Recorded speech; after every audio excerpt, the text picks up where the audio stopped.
Hello, folks. My name is Philip. My pronouns are they, them, and I'm transgender non-binary. This is something that took me a long time to come to terms with. I'm 32 years old right now. Since I was 3 years old, I knew I was a boy. It's just how I look through the world. Like, I see the world as a man inside. When I was 3 years old, my friend from the neighborhood told me, like, we were talking about something and he said, "But you're a girl." And I was like, "What?" I was shocked. I was like, this is new information for me. Like, I'm very surprised you perceive me that way.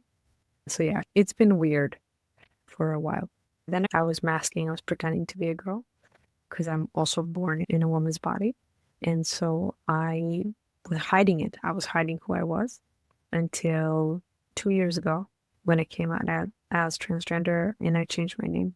I used to have a name we usually give to girls, and now I have a male sounding name. Yeah, so what is transgender? I usually tell people, because I like to do a lot of education around this, it's really that a transgender person is a person who, like me, for example, is born in a woman's body, but feels like a man inside. Or it can be they can be born in a male body and feel a woman inside. Or they can be born in a male or female body and feel non-binary, so neither male or female, or any other gender, because there's lots of them. And actually, if you Google, there's 200. It's a really fun rabbit hole to explore. So yeah, so why do I define myself as non-binary? Some people, they don't get the whole thing of, oh, if you're transgender, then you must be the opposite gender, right? So if I was born in a woman's body, if I'm transgender, I'm male, and so on and so forth. It's more that I define myself as non-binary because I feel like it really encompasses my specific story that is personal to me, which is that on one hand, since I'm 3 years old, I know who I am. I know how I see the world.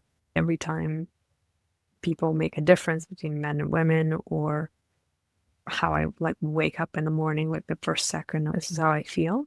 I feel more masculine. It's who I am. But on the other hand, I not only have a woman's body, but I have lived as a woman and pretending that I'm a woman and being, more importantly, perceived as a woman for 30 years by the world. And I still get perceived as a woman, which is totally fine because I don't need to police other people's perception of me. But the fact that I have that life experience is a part of my story. And it's not something that I want to just like erase and change. It is something that I think is really valuable. It's very valuable to me, and I wouldn't have it any other way. So, this fact that I have an experience of what's it like to be a woman, but I also have an experience of what's it like to be a man, because that's how I experience the world, makes it makes my identity both or binary. But because, non-binary is the term that we use that is popular right now, I say non-binary, but in reality, it's really like transgender binary identity. But in any case, just like one of my favorite authors, Paul Preciado, says, taking an identity as a strategy in activism or advocating for rights or change in society is a valid strategy. So taking on an identity and saying this is who I am and we need these rights, or this is who we are, is a completely valid strategy. However, in essence, who I am in my private life, in my private thoughts, in my mind, is unlimited. I am stars. I'm made of stardust, right? And we all are. We're all unlimited compassion, love, and calmness, and curiosity and clarity. And we have an unlimited supply on tap of that. We just need to open up the valves. And yeah, and so in that sense, any identity is actually like a limit, and it's a box, right? And I don't like boxes. So yeah, that's my 2 cents on that. So what's my story? So my story is I was born in 1993. I was born in Belgrade, Serbia. At a time it was Yugoslavia. if you're familiar with the region, you probably know that the Balkans during the 1990s had war, so big kind of a lot of stuff happening, conflicts in the region. The region didn't actually have conflicts in the territory where I was living in Serbia, but it did have a lot of conflicts in Bosnia, Croatia, Slovenia, Kosovo. And importantly, as feminist anti-war activists say, whoever wages war outside of their borders, war comes back home through the veterans. And this was even present during the war, not just after, because we had a lot of war mobilization. So people were being forced, or there was propaganda by Milosevic to really join the army and paramilitaries and so on. There was a lot of hyper-masculinization and machismo in society at a time. It was definitely not safe for people like me to just be out or to explore what being transgender is. And so that was tough. It sucked. But yeah, so like I said, I knew since I was 3 years old that I'm masculine and the classic tomboy. I played football. I masqueraded it when I was 6 years old as a Saki boy, like a dude, like a little dude. And so, yeah, and then pretty soon just got the message that I have to re-educate my brain and be like, when the teacher says, girls go play with dolls in the kitchen and boys go play football, I had to be like, no, you have to go where the girls are. And yeah, so that was like the rest of my childhood. And then when I was 19, I moved to France to study political science. I really was focused on that task. I was finishing, graduated, got into a master's in international security. Later turned out that I was actually seeking personal security by studying international security or geopolitics. And I also sought to really understand what happened with my country, with the region. And when I did, I was like, okay, I'm not going to study this anymore.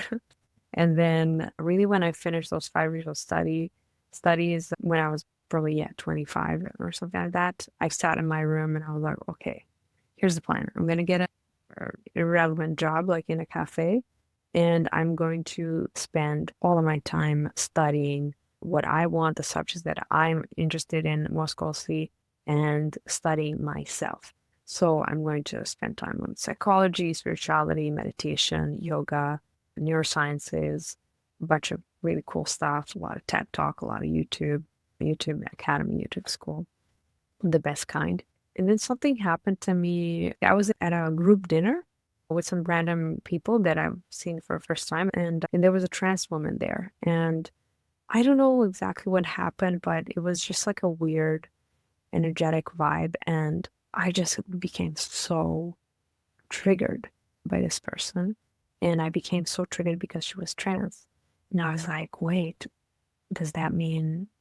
And so, like, when I got home, I was like, okay, like, I want to process, I want to understand what happened. And then I was like, wait, am I transphobic? Because I was really worried because up to that point I was lesbian, I was part of the LGBTQ community, I was an activist for tolerance, for anti-discrimination, for social justice. These kinds of things are very important to me. So if I recognize any kind of phobia against a particular group of people in myself, I want to explore that, right? I want to get curious what's going on. And then I did, and I realized that because I knew from LGBT activism that a lot of the times when you have the most fervent anti-gay, homophobic kind of people who are like most homophobic haters, some of them are either gay, like closeted gay, or are super terrified of truly exploring the fact that they're gay or exploring their own sexuality.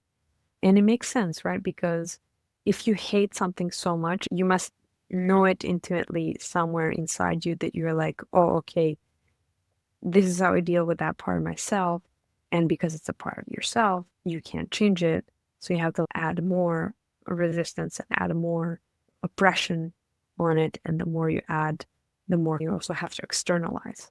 So it also from a psychological point of view makes sense. And transphobia means, just like homophobia means a phobia, it's a fear, right? It's not necessarily if you're homophobic or transphobic that you are a hater. It just means that you have a tremendous fear. Now, haters choose to externalize that fear and to turn that fear outward into aggression and into hate and into ultimately violent action, either verbally or physically or psychologically, that makes them scumbags, right? But that doesn't mean that everybody who has fear inside themselves is a bad person, right? Or that is exhibiting bad behavior. Fear is just an emotion, right? And it's an emotion that is known to virtually every human on the planet who ever lived. So it's not something that is unnatural, right? But yeah, I just explored and recognized that fear in myself. And I realized that if I'm so afraid of transgender people, if I'm so afraid of witnessing another person express themselves, express their gender, who they are, then I actually might be trans. And then I just called my friend and I was like, yo, I think I might be trans. And she just listened to me and provided support. And just telling my best friend was like, it just made it so much better. Like I really, like I had that space to tell someone, not to be alone with that. What happened after is just I cut my hair and it did all this stuff that was like, okay, like something is going on. But ultimately, I didn't come out of the closet at that point because at a time I was an immigrant in France. I had just finished studies and I was going to start applying for jobs. And I thought that being an immigrant, being a lesbian, being a woman was hard enough. If I now add just being transgender, it would have been too much. So what I did is and this was all like subconscious, like I wasn't as aware of it as I am right now, I'm telling you. But essentially, yeah, that's what happened. And then, yeah, 5 years after, 4 or 5 years after, I was in a place in my life where I had a stable job. I worked for an organization that was LGBTQ plus 2S focused. So in that sense, I wasn't afraid of getting fired if I come out as transgender or being labeled as mentally deranged or something, if I did that. And yeah, I had a loving loved ones around me, support that I could do that, that I could finally come out as transgender, change my name, and do all the things that I needed to do to live my life the way I am. But yeah, it took time, but fuck yeah, I did it. And yeah, you can do it too. And this is not just as a trans person, you can do it too as whoever you are, right? It's not just trans person, but it can be like a healer or like a effervescent human being, joyful human being, any part of you that you're hiding that is who you truly are, you can come out now. It's safe. But what do you say to people to offer clarity about this topic? What I say to people to offer clarity about this is really that being trans is not something that happens to a lot of people and it's not contagious. It's not, if we talk about this, more kids are going to think that they're trans. It's not that. It's just you are born trans, you don't choose it, and it's not a lifestyle. It's just that it happens to maybe 10% of the population. So 1 in 10 might be trans, right? And so it doesn't happen to a lot of people. It doesn't happen to a majority of people. It happens to a minority of people. And this is just what it is. And it actually happens across cultures, across generations, across history. So it's just a fact. It's a soul that chooses to be born in this particular body as the soul that they are and feeling more masculine or more feminine or more centered or whatever. And that's just how it is. And so it's not something that we choose, but it is something that we let other people know about if we feel safe. What would you like people to know? I would like folks to know that I really appreciate people being curious and asking questions, open-ended questions that are not personal or too invasive, like about body parts or like surgeries. Don't ask those questions. But just being curious and just being open and admitting that maybe people don't know something. Because I think that A lot of the times in our culture, it's seen as a shameful to show your ignorance or show that you don't know something. But I think we should toss that out the window because, especially with trans issues, it's if you look at 10 years ago, we did not talk about transgender stuff the way that we do now. If you look at 20 years ago, we did not talk about trans stuff, yes, at all.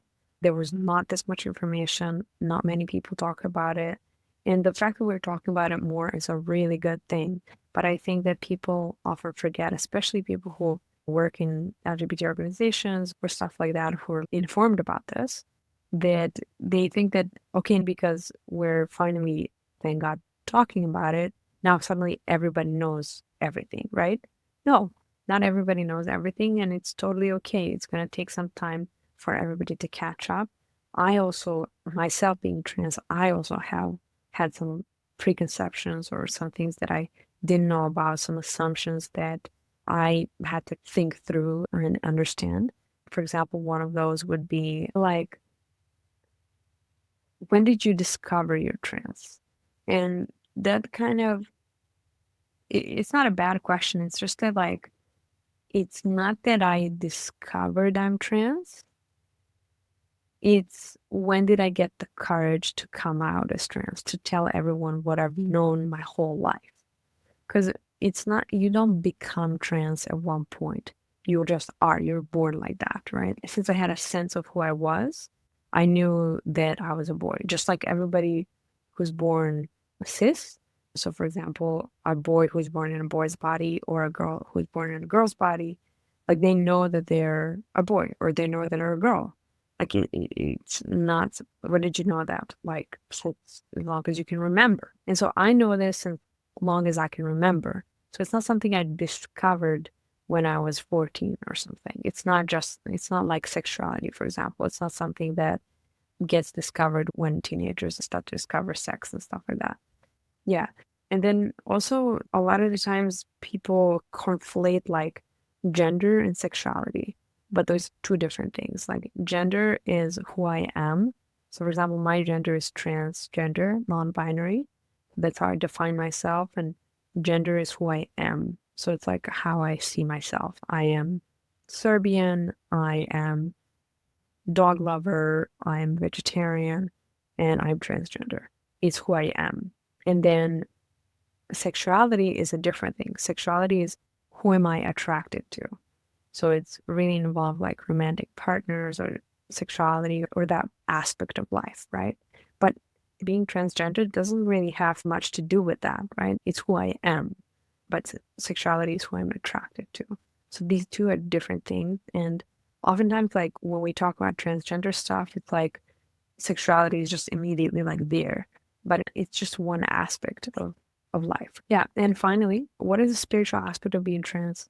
Yeah, I connect spirituality a lot with trans people because I believe, and I've done research that kind of shows that in a lot of cultures and across societies across the world, we see that trans people, especially in history, have played an important role within the community. And that role has often been caretakers of the village, shamans, healers, counselors, someone you come to for advice, someone you come to for when you want to resolve conflict, someone you want to ask about how to become more flexible around gender roles, so like female or male gender roles, and someone who can really show you how to become more flexible or play more with the gender roles or with rigid categories of male and female. In addition, for example, in Indigenous American societies, transgender folks or queer folks have always been that person in the community that will take care, for example, of a person who has lost their partner or who will take care of children who have become orphans, who have lost their parents. My own position in society is that I have the experience of what it's like to be a man in this world and what it's like to be a woman in this world. I really have both perspectives, and I really believe, as a teaching of my dear friend and Kundera Nix, is that male and female as principles, as energies, exist together in nature. they work together. They're in a constant dance together. And it's only in the West and in the contemporary culture that we've been sold this illusion that these male and female are separate. They're from Venus and from Mars or whatever. But this is an illusion of a separation, and they're actually together and they actually work together. They work together in our own bodies. We all have male and female energy or principle inside us. And if they're balanced, then we can have a balanced life and we can have everything in life. We can have a beautiful existence, an opulent life, and also a life of action and manifestation and so on. So in that sense, I feel that being transgender is very spiritual. It's funny. I remember hearing a quote from one of the activists from an indigenous community in North America.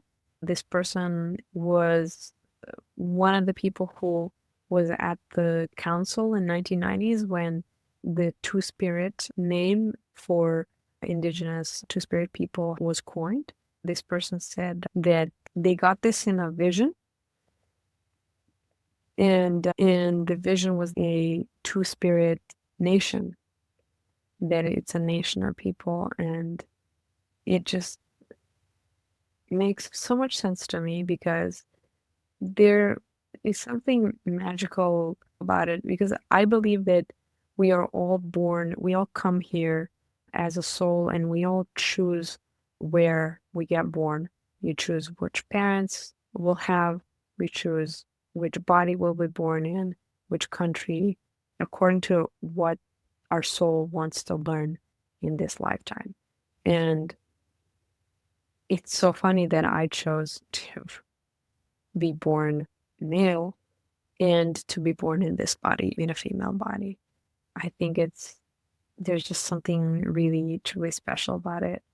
And it just makes me feel excited and makes me feel, yeah, it makes me feel alive to think about that and to explore, wow, why? How come? There's so much work to do because we live in a world ultimately that is very rigid about this kind of things. And is also what I want people to know ultimately is that trans people might be at the front line of the attack of this rigidity that relates to gender roles, but I want you to know that everybody suffers from this.